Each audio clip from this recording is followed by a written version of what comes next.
Making planters without a mold is complicated. Here we actually create a skeleton using rebar, 1/4-inch rebar. We weld the pieces together. We make two squares, one 30 centimeters and one 40 centimeters.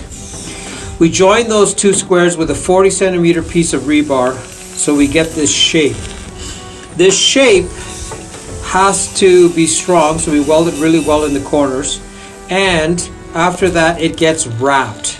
And what I mean by wrapped is we use galvanized wire to wrap the shape so that it has something to bond the cement to.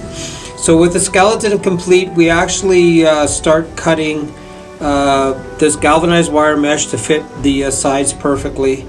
Once we wrap this entire structure with this galvanized material, we tie it to the skeleton really well. It's very important to tie it nicely to the skeleton. And then it goes on to the cement. We basically make this really plasticky cement mix that is very rich, 2-to-1, so it dries very quickly. It is loaded with polypropylene fiber. The fiber really helps to add strength in the future.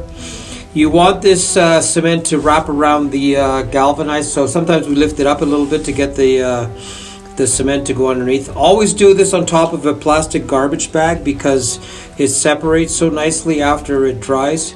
We usually do this with 5 planters at the same time, so it makes it worthwhile. And what happens here is we're smoothing out the surface to get everything nice and smooth on the inside of the planter. And here we're leveling it out, making it nice and smooth. So you would wait 2 hours and then you would do the next side. By waiting 2 hours, you actually can rotate the planter to go on its side, so you can do a next side. Here's what they look like when they're finished. Decorate them the way you want. You could use mosaic tile, smashed up tile to make them.